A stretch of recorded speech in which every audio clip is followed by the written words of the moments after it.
अस्सलाम वालेकुम friends, welcome to my channel. मेरा नाम है असद रिमाल और आप देख रहे हैं all about info channel. Friends, आज की इस वीडियो में जो है वो हमारे पास जो डब्ल्यू की पीपीटी है उसमें स्पेशल सेल्स के हवाले से हम देखेंगे। ये मदीहा सलीम की है और डब्ल्यू की पीपीटी है W university of health science की। तो हम आज इसको कवर करेंगे इंशाल्लाह। तो सबसे पहले हम ऑब्जेक्टिव देख लेते हैं कि at the end of this unit learners will able to describe the structure and function of air. मतलब ये एयर के स्ट्रक्चर और फंक्शन के हवाले से वो कंप्लीट डिफाइन कर पाएगा। Discuss the transmission of sound through the air, और इसके ट्रांसमिशन जो है एयर के अंदर जो है साउंड की किस तरह से हो रही होती है ये उनको पता चल जाएगा। Describe the physiology of hearing and balance. Hearing और बैलेंस के हवाले से उनको पता चल जाएगा फिर उसकी फिजियोलॉजी के, इसके पीछे जो फिजियोलॉजी है वो क्या है। नेक्स्ट हम देखते हैं, ये हमारे पास कुछ स्पेशल सेंस वगैरह है, इसको हम वन बाय वन इंशाल्लाह देखेंगे। लेकिन आज हमारे पास जो है वो सिर्फ एयर के हवाले से हम बात करेंगे। लेकिन देख लेते हैं special senses. The special senses of hearing, sight, smell and taste. ये तमाम जो है ये स्पेशल सेंसेस है। हेयरिंग और साइट, साइट कहते हैं देखने को, और स्मेल एंड टेस्ट, टेस्ट इन ये सब जो ये सारी चीज़ें जो है ये स्पेशल सेंसेस होती है। All have specialised sensory receptor nerve ending outside the brain. इन सब के पास स्पेशलाइज्ड सेंसरी रिसेप्टर होती है, नर्व एंडिंग वहाँ पर होती है, और आउटसाइड द ब्रेन ये होती है। These are found in the ear, eyes, nose and mouth. ये तमाम चीज़ें कहाँ पाई जाती है? एयर में, आइज़ में, नोज और माउथ में ये चीज़ें जो है वो पाई जाती है। In the brain, the incoming nerve impulses undergo complex processes of integrations and coordination, and that result in perceptions of sensory information and a variety of response inside and outside the body।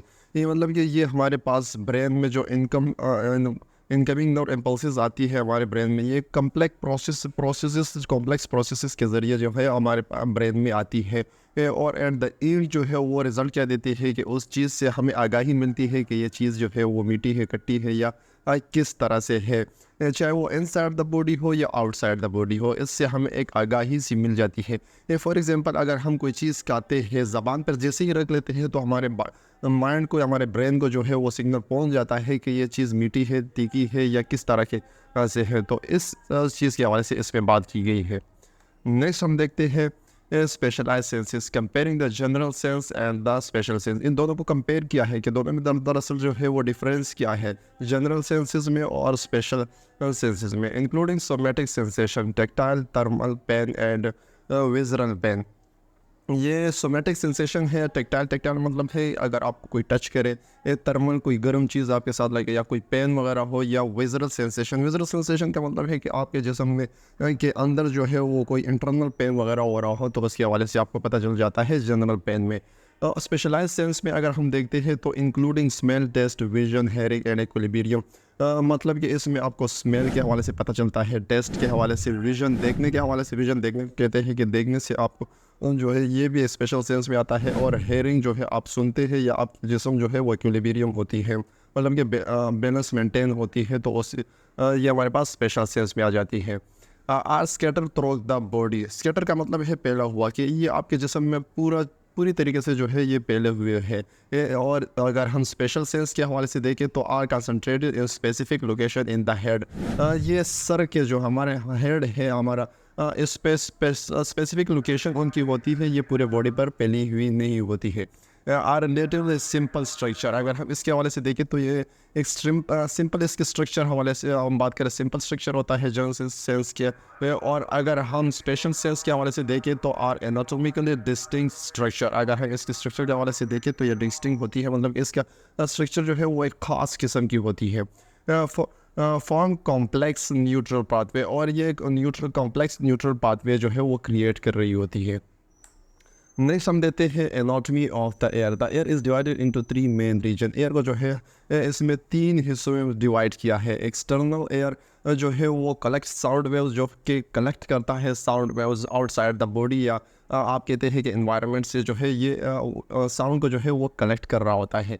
Middle air के अगर हम हवाले से बात करें तो middle ear convey vibrations to the oval window. जो sound external ear ने कलेक्ट की हुई होती है ये मिडल एयर को दी जाती है, और मिडल एयर जो है इस वाइब्रेशन को ओवल विंडो तक पहुंचाती है। और इनर एयर का क्या काम है? इनर एयर जो है उस पर रिसेप्टर होते हैं फ्रॉम हेयरिंग एंड इक्विलिब्रियम, उस पर सुनने के रिसेप्टर होते हैं और इसको इक्विलिब्रियम रखते हैं।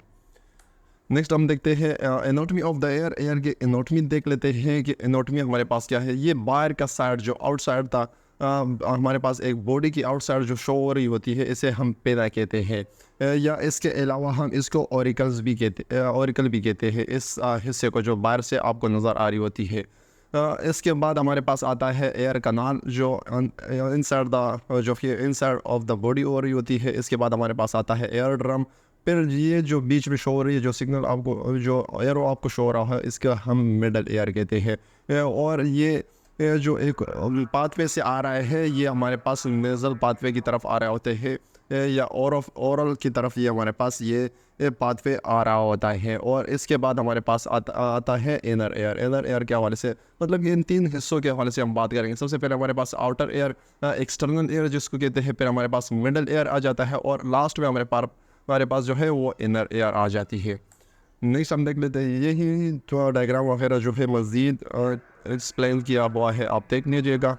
मज़ीद हम नेक्स्ट इसको भी मज़ीद इसी तरह डायग्राम को शो किया है, लेकिन इसमें हम मोटी मोटी चीज़ें देख लेते हैं कि सबसे पहले हमारे पास जो आउटर एयर जो है उसे हम पिना कहते हैं या ऑरिकल कहते हैं। यहाँ पर आपको शो भी हो रहा है कि इसको हम ऑरिकल कहते हैं या पिना कहते हैं। ये जो आउटसाइड ऑफ द बॉडी आपको शो हो रहा होता है। इसके बाद अगर हम ये जो है इस साइड को देखें, ये जो फोल्ड हुआ साइड है, इसे हम हेलिक्स कहते हैं, और नीचे का जो हिस्सा होता है इसको हम लोब्यूल कहते हैं। और अगर हम इस में देखें तो आउटर एयर इसको कहते हैं, जो ऑरेंज कलर का है ये आउटर एयर है, मिडल एयर पिंक कलर का है, और ब्लू कलर का जो है वो इनर एयर शो हो रहा है। तो हम इसको मज़ीद देख लेते हैं कि इसमें क्या है। तो वन बाय वन हम इसको डिस्कस करेंगे। एनाटॉमी ऑफ द एयर हम देख लेते हैं एक्सटर्नल एयर के हवाले से, कि एक्सटर्नल एयर में हमारे पास क्या आ जाता है, जो कि हमारे पास आउटर होता है। The external air consist of the auricles. इसको भी मतलब कि मज़ीद हिस्सों में डिवाइड किया है कि इस consist of auricles, external auditory canals and air drum. इसको मज़ीद जो है वो तीन हिस्सों में डिवाइड किया है कि इसमें हमारे पास क्या आ जाता है, ऑरिकल आ जाता है, एक्सटर्नल ऑडिटरी कैनाल आ जाती है, और इसके अलावा एयर ड्रम हमारे पास इसमें आ जाते हैं। द ऑरिकल या पिना, जिसको हम पिना भी उस पर ऊपर पिक्चर में भी आपको शो कर रहा है कि जिसको हम पिना भी कहते हैं, is a flap of elastic cartilage shape like flare end of a trumpet and covered by the skin. कि ये इसके अगर हम शेप के हवाले से देखें तो ये फ्लैप लाइक होता है, मतलब एक ढक्कन नुमा होता है जिसने ऊपर से कवर किया है, और इलास्टिक कार्टिलेज का ये बना होता है। इलास्टिक कार्टिलेज का इसकी जो है वो शेप है, और ये कवर कर रही होती है किस चीज़ को, मतलब कि ये पूरी जो है ये कवर हुई होती है स्किन, इनसे हमारी कवर हुई होती है। The rim of the auricle is the helix, जो कि ऊपर आपको डायग्राम में शो कराई, इसे हम हेलिक्स कहते हैं। दोबारा और पीछे की तरफ चले जाता है, इस हिस्से को, ये जो रिम है इसको हम क्या कहते हैं, ये हेलिक्स कहते हैं। इसके अलावा हमारे पास the inferior portion is the lobule, जो हमारे पास नीचे का हिस्सा है, ये जो नीचे का हिस्सा है इसको हम क्या कहते हैं, लोब्यूल कहते हैं। Ligament and muscles attach to the auricle to the head, मतलब कि जो लिगामेंट और मसल ने इस ऑरिकल को किस चीज़ के साथ अटैच किया हुआ होता है, ये हेड के साथ अटैच किया हुआ होता है। The external auditory canal is curved tube about 2.5 centimeter 1 inch long, and that lies in the temporal bone and lead from the auricle to the eardrum. इसके हवाले से हम देख लेते हैं कि अगर हम एक्सटर्नल ऑडिटरी कैनाल के हवाले से देख ले तो इसकी साइज़ दी है कि 2.5 सेंटीमीटर है, या अगर इंच में देखें तो 1 इंच है। और ये कहाँ पर पाई जाती है, ये हमारे पास टेम्पोरल बोन में जो है वो पाई जाती है, लाई कर रही होती है, और ये इन दोनों चीज़ों को आपस में जोड़ रही होती है, मतलब ये ऑरिकल और एयर ड्रम के बीच में होती है, या इन दोनों को जोड़ रही होती है। ये जो हमारे पास ये बीच का हिस्सा है इसको हम ऑडिटरी एक्सटर्नल ऑडिटरी कैनाल कहते हैं। ये हमारे पास ये ऑरिकल और एयर ड्रम को जो है आपस में जोड़ रही होती है, या इनके बीच का पोर्शन है। और ये हमारे पास कहाँ पर होती है, ये हमारे पास होती है टेम्पोरल बोन के बेड में होती है। नेक्स्ट हम देख लेते हैं एक्सटर्नल एयर के हवाले से, कि एक्सटर्नल एयर में हमारे पास जो है वो क्या क्या है। एक्सटर्नल एयर के हवाले से हम देख लेते हैं कि अंदर का एयर जो है वो उसके हवाले से हम बात कर लेते हैं। A ceruminous gland are modified sweat gland that secrete cerumen ear wax, जिसको हम एयर वेग्स भी कहते हैं। स्वेट ग्लैंड जो हमारे पास पसीने के ग्लैंड होते हैं, इसको मॉडिफाइड किया हुआ होता है, जिससे हमारा सेरेमिनियस ग्लैंड जिसको हम कहते हैं, और इसमें हमारे पास एयर वेग्स जो है वो इससे निकलता है। बाकी तो हमारे स्वेट ग्लैंड से जो है वो पसीना निकलता है, लेकिन इसमें जो है वो फंक्शन वगैरह चेंज हुआ है, तो इससे एयर वेग्स निकलता है, जिसको हम सेरेमन भी कहते हैं। Airways contains sticky material which is protective substance including enzyme, lysosome and immunoglobulins foreign materials. For example, इसमें दिया just insects and microbes are prevented from reaching the tympanic membrane by wax, hair and the curvature of the meatus.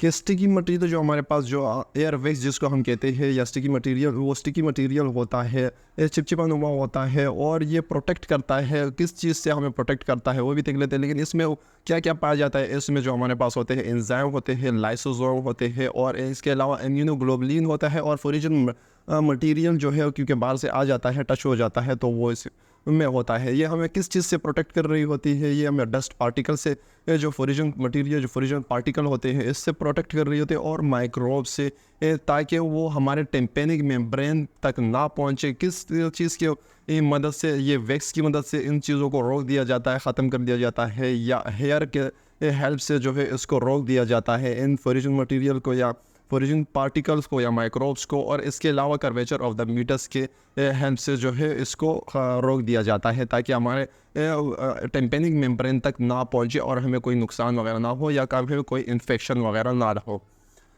Next हम देख लेते हैं middle air. आप हमारे पास जो है एक्सटर्नल एयर वहीं पर ख़त्म हो गई है, हमारे पास आ जाता है मिडल एयर के हवाले से। The middle ear is a small air filled cavity in the temporal bone that is lined by epithelium.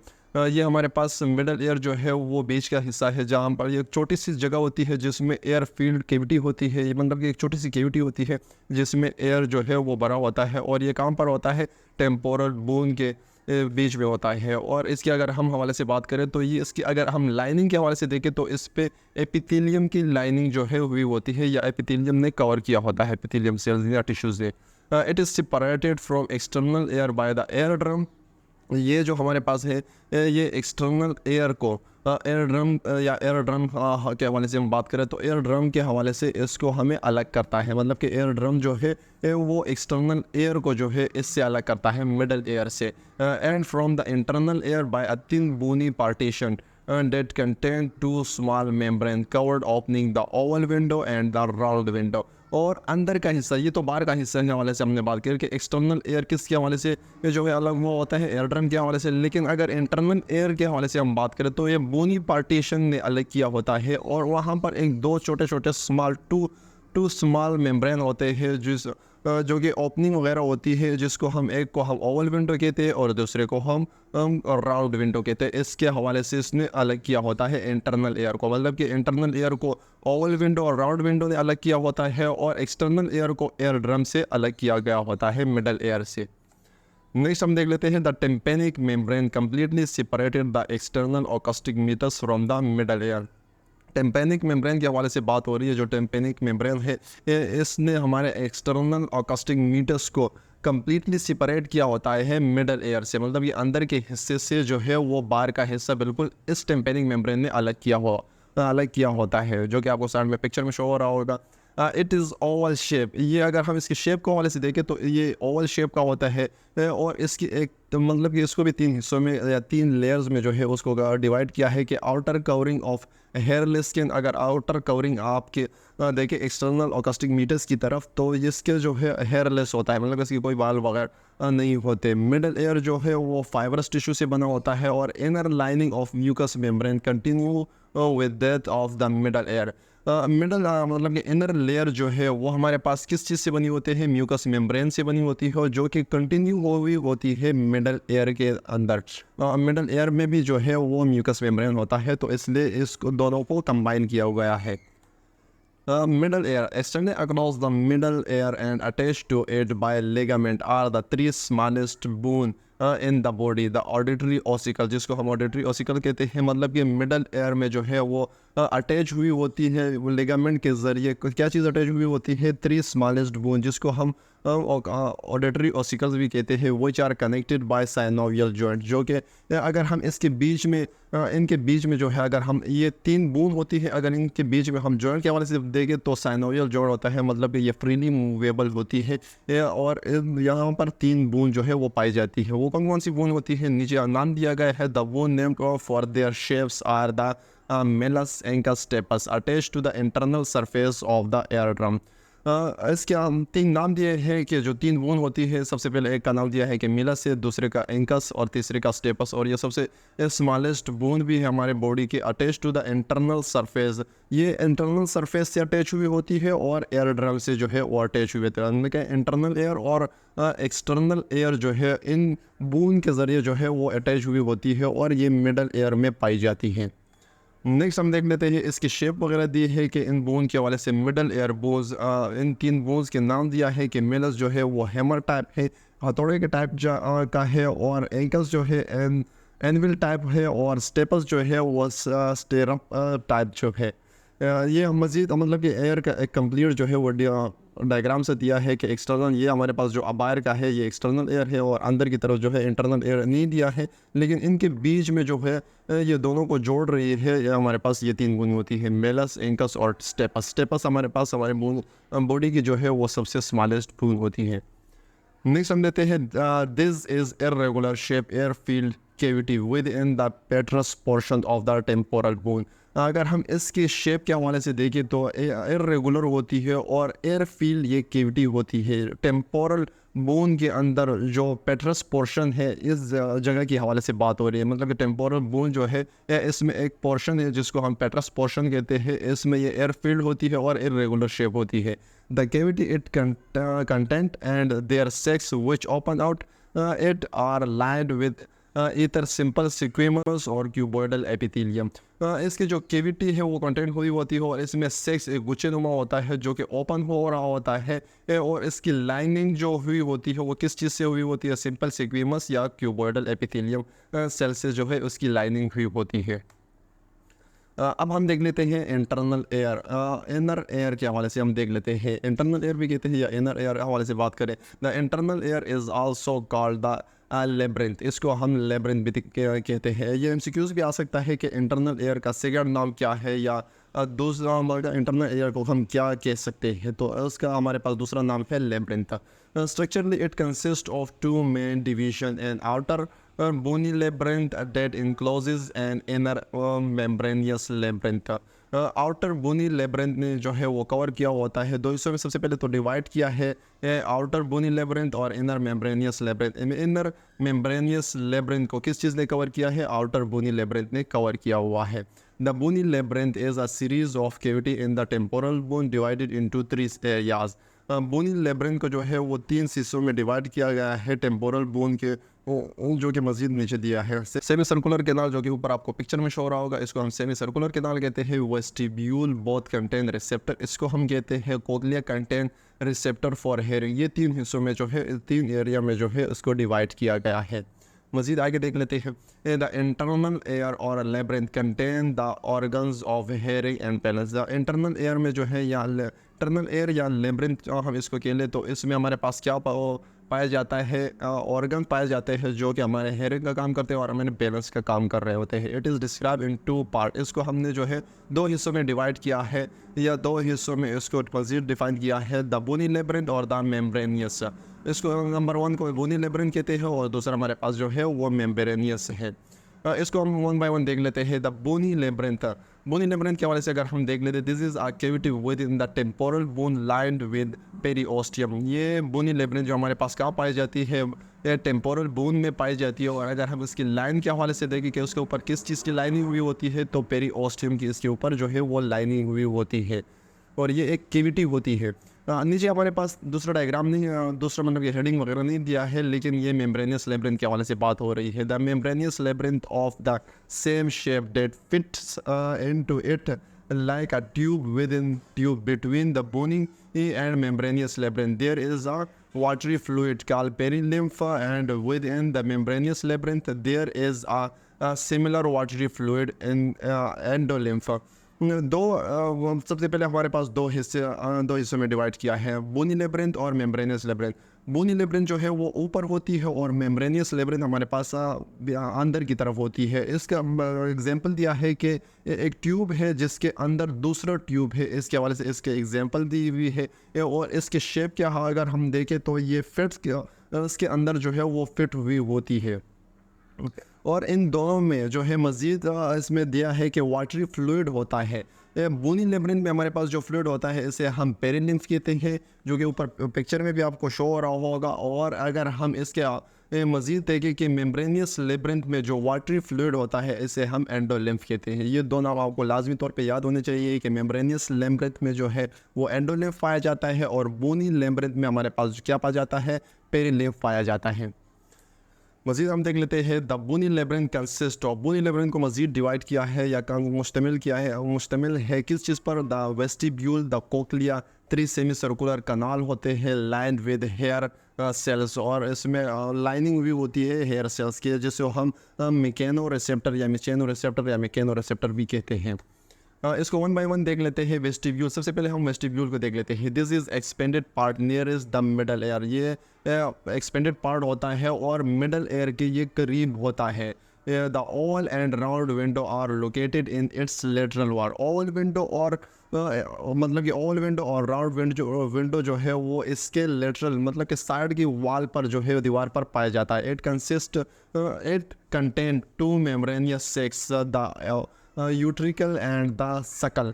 इसमें 2 मेम्ब्रेन पाए जाते हैं, सफेद नुमा होते हैं, मतलब कि गुच्छे नुमा होता है, जिसको हम नंबर 1 को जो है यूट्रिकल कहते हैं और दूसरे को हम सकल कहते हैं। इम्पोर्टेंट इन बैलेंस, और ये वेस्टिब्यूल जो है ये बैलेंस में हमारे बैलेंस के काम में ये बहुत ही इंपॉर्टेंट होते हैं, मतलब कि हमारे बैलेंस में ये बहुत अहम किरदार अदा कर रहा होता है।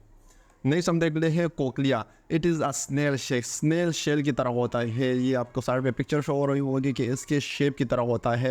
It has a broad base. अगर हम इसके बेस के हवाले से बात करें तो काफ़ी फैला हुआ होता है, ब्रॉड होता है, बड़ा होता है। It is continuous with the vestibule and narrow apex. इसके अगर हम देखें तो ये वेस्टिब्यूल और नैरो एपेक्स पर जो है वो कंटिन्यू हुई होती है। Its spiral round a central bony column. अगर हम इस कॉलम के हवाले से बात करें तो स्पायरल राउंड होता है, स्पायरल में भी गोल गोल होता है, और इसका हम सेंट्रल के हवाले से बात करें तो ये बोनी होता है।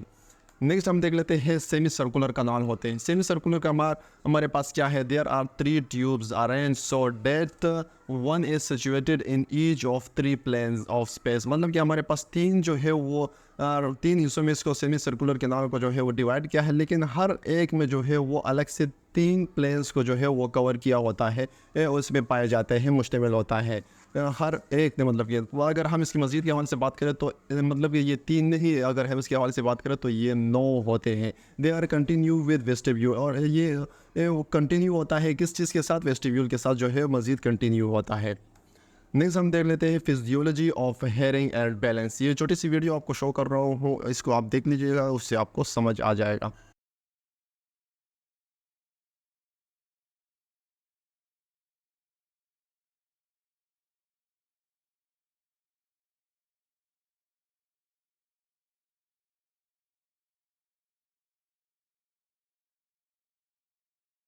तो आई होप फ्रेंड्स आपने वीडियो देख ली होगी, इससे आपको कुछ काफ़ी नॉलेज मिल गई होगी। तो इस हिस्से को हम मतलब कि physiology of hearing and balance को मज़ीद डिफ़ाइन करने की ज़रूरत नहीं होगी, क्योंकि इस वीडियो में ही आपको कंप्लीट गाइड किया है, और ये चीज़ें जो आपको नज़र आ रही है उसी ही तरह है, लेकिन मज़ीद इसको डिफ़ाइन किया गया है।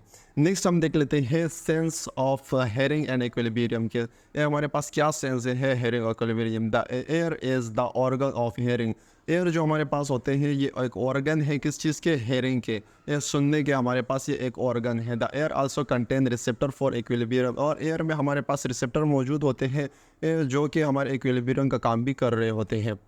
The air organ is the organ of hearing and is also involved in balance। वही बात दोबारा की है कि ये हमारे पास एयर में जो हमारे पास ऑर्गन होता है वो किस चीज़ का ऑर्गन होता है, वो हेयरिंग का ऑर्गन होते हैं, और वो इन्वॉल्व हुआ होता है बैलेंस में, मतलब कि ये हमारे बैलेंस का काम भी परफॉर्म कर रहा होता है। It is supplied by eighth cranial nerve, और ये एट क्रेनियल नर्व के थ्रू जो है वो सप्लाई हुई होती है। और अगर हम नर्व के हवाले से बात करें तो 8 नंबर पे भी ये पाया जाता है। The cochlear part of the vestibulo cochlear nerve which is stimulated by the vibration caused by sound wave।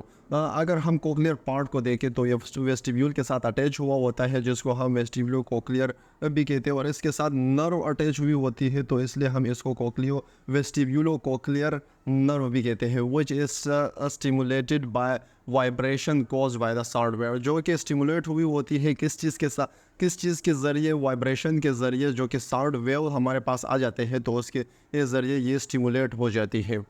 Next हम देख लेते हैं spiral organ of a Corti contain hair cells. Spiral organ of Corti जो है इसमें क्या पाए जाते हैं, हेयर सेल्स होते हैं, जो सुनने के सेल होते हैं, ये पाए जाते हैं। The spiral organ is a coiled sheet of epithelial cells including supporting cells at about 16,000 hair cells. Spiral organ क्या अगर हम हवाले से बात करें तो ये कॉइल्ड हुई होती है, और ये कॉइल्ड शीट हुई होती है, जिस की लाइनिंग के अगर हम हवाले से देखें तो एपिथेलियल सेल्स इसकी लाइनिंग होती हो, और ये सपोर्ट कर रही होती है। इसमें सेल जो पाए जाते हैं वो कितने सेल पाए जाते हैं हेयरिंग के, वो मतलब कि 16,000 सेल जो है हमारे पास हेयर के पाए जाते हैं, जिसको हम हेयर रिसेप्टर, हेयरिंग रिसेप्टर भी कहते हैं, या इसको हम हेयर रिसेप्टर का नाम भी दे सकते हैं। Vibration sets cochlear fluid in motion. Vibration जो है वो किस चीज़ को मोशन दे रही होती है, कोक्लियर फ्लूइड को, जो हमारे पास फ्लूइड होता है उसको मतलब कि वाइब्रेट कर रही होती है और थोड़े बहुत मोशन दे रहे होते हैं, मूवमेंट दे रहे होते हैं। किस चीज़ के ज़रिए, pressure waves cause vibration, pressure waves के ज़रिए ये या वाइब्रेशन के ज़रिए इसमें थोड़ी बहुत मूवमेंट आ जाती है। Impulses are send via cochlear nerve to temporal lobe auditory cortex. और ये हमारे पास जो इम्पल्सिस सेंड हो रही होती है कोक्लियर नर्व के ज़रिए हमारे पास टेम्पोरल लूब के ज़रिए जो हमारे पास पहुंच रही होती है, या टेम्पोरल लूब के पास हमारे पास पहुंच रही होती है, जिसको हम ब्रेन का एक हिस्सा है जिसे हम ऑडिटरी कॉर्टेक्स कहते हैं। इस पर हमारे पास जो हमारे हेयरिंग के जो मतलब कि नर्व इम्पल्सेस होती है वो यहाँ पर पहुँचती है, और यहीं से हमें जो है वो सिग्नल वगैरह मिल रहा होता है। Static equilibrium maintenance of the positions of the body mainly head relatively force to the gravity. मतलब कि ये हमारे हेड के हवाले से बात हो रही हो कि स्टैटिक इक्विलिब्रियम हमारे पास क्या है कि हमारी ग्रेविटी से हमारे हेड को जो है वो मेंटेन कर रही होती है, और हमारे पोजीशन को जो है वो बिल्कुल स्ट्रेट जो है वो मेंटेन कर रही होती है, जिसको हम स्टैटिक इक्विलिब्रियम कहते हैं। नेक्स्ट हमारे पास आता है डायनामिक इक्विलिब्रियम। डायनामिक इक्विलिब्रियम हमारे पास क्या है, maintenance of body position mainly head in response to sudden movement such as rotation, acceleration, decelerations. ये हमारे पास दूसरी मूवमेंट है कि अगर हम हमारे हेड में जो है वो सडन अचानक से कोई मूवमेंट हम कर ले, जैसे कि एग्जांपल दिया है कि अगर हम रोटेशन करें, एक्सेलरेशन करें या डिक्लेरेशन करें, तो हमारे बॉडी पोस्चर को जो है वो मेंटेन कर रही होती है, और हमारे हेड को जो है वो मतलब कि ग्रेविटी के ज़रिए जो है वो नीचे नहीं आने देती, तो इसको हम डायनामिक इक्विलिब्रियम कहते हैं, और हमारे पोजीशन को जो है वो मेंटेन कर रही होती है। Collectively the receptor organs for equilibrium are called the vestibule apparatus। अगर हम इसको दोनों को कलेक्टिवली देख ले, जो हमारे पास रिसेप्टर होते हैं इक्विलिब्रियम के, इसे हम क्या कहते हैं, वेस्टिब्यूल apparatus, इसको हम कलेक्टिवली कहते हैं। Receptor stimulate hair cells which send impulse via the vestibular nerve to the cerebrum. Receptor हमारे पास मौजूद होते हैं जो कि किस चीज़ को स्टिमुलेट कर रहे होते हैं, हेयर सेल्स की वजह से हमारे पास हेयर सेल्स को जो है वो स्टिमुलेट कर रहे हैं कि वो इम्पल्सिस को जो है वो आगे सेंड करें वेस्टिब्यूलर नर्व के ज़रिए। और सेरिबिलम हमारे ब्रेन का एक पार्ट होता है जिसमें हमारे पास इसके जो है वो मतलब कि पाया जाता है, रिसेप्टर पाए जाते हैं, जिसको हम सेंड करते हैं हमारे हेयरिंग के मदद से। और इसमें भी मतलब सेरिबेलम में भी हमारे पास एक ख़ास पार्ट होता है जिसे हम ऑडिटरी कॉर्टेक्स, पीछे हमने देखा ऑडिटरी कॉर्टेक्स में इसके सिग्नल वगैरह पहुंच रहे होते हैं। Work together with proprio receptors for control and balance. ये हमारे पास एक मिल बांट के जो है एक साथ काम कर रहे होते हैं, जिससे हमारे जो है वो हर चीज़ जो है वो कंट्रोल हो रही होती है और बैलेंस हो रही होती है। मतलब कि अगर साउंड वेव्स जो हमारे पास बहुत तेज़ आते हैं तो उसको भी ये कंट्रोल कर रहे होते हैं, और हमारे इक्विलिब्रियम में भी हमारे पास जो है ये बहुत अहम किरदार अदा कर रहे होते हैं, और ये एक साथ काम कर रहे होते हैं। नेक्स्ट हम देख लेते हैं क्रेनियल नर्व के हवाले से। ये एक शीट है, ये आपको लाजमी तौर पे जो है वो याद होनी चाहिए। नंबर 1 पे आता है ऑल्फैक्टरी नर्व, जो हमारे पास स्मेल का काम करती है। ऑप्टिक नर्व हमारे पास साइड देखने का काम करती है। ऑक्यूलो मूव आइज़ एंड प्यूपिल, मतलब कि हमारे आइज़ को जो है ये मूवमेंट करा रही होती है और हमारे प्यूपिल को जो है वो डायलेट कर रही होती है या श्रिंक कर रही होती है। ट्रोचलियर जो है वो हमारे पास होते हैं मूव्स आइज़, मतलब कि हमारे आई को जो है वो मूवमेंट कराती है। ट्राइजेमिनल फेस सेंसेशन और ये होते हैं एब्ड्यूसेंस मुँह आए हो रहे होते हैं। फेशियल की अगर हम देखें तो वो फेस सिलिवेट वेस्टिब्यूलो कोक्लियर जो हमारे पास, इसमें हमारे पास अगर हम देखें तो 8 नंबर पाया जाता है वेस्टिब्यूलो कोक्लियर। ये हमारे पास हेयरिंग और बैलेंस का काम कर रही होती है। ग्लोसोफेरेंजियल हमारे पास टेस्ट और स्वॉलो का काम कर रहे होते हैं। वेगस हमारे पास है हार्ट रेट और डाइजेशन का काम कर रही होती है, मतलब कि अगर हम इसके फंक्शन के हवाले से देखें। और एसेसरी हमारे पास मतलब कि एक्सेसरी या एसेसरी हम इसको कह सकते हैं। एसेसरी मूव हेड, हमारे पास हमारे हेड की मूवमेंट जो है वो एक्सेसरी नर्व कर रही होती है। हाइपोग्लोसल मूव टंग, इसलिए हमारे पास हमारा टंग जो हमारी ज़बान जो है उसकी मूवमेंट वगैरह ग्लोसल जो है हमारा कर रही होती है। तो यही तक थी हमारी आज की पीपीटी। आई होप आज से आपको काफ़ी ज़्यादा नॉलेज मिल गई होगी, लेकिन अगर आपको फिर भी कोई सवाल है या ज़हन में कोई भी कोई सवाल आ रहा है तो आप नीचे कमेंट बॉक्स में ज़रूर मुझसे पूछ सकते हैं। मैं कोशिश करूँगा कि उसको एक प्रॉपर जो है आपको जवाब दे सकूँ, या अगर हो सके तो उस पर एक छोटी सी वीडियो बना लूँ आपके लिए। तो मिलते हैं एक नई वीडियो में, तब तक के लिए अपने और अपने प्यारों का ख्याल रखें। अल्लाह हाफिज़।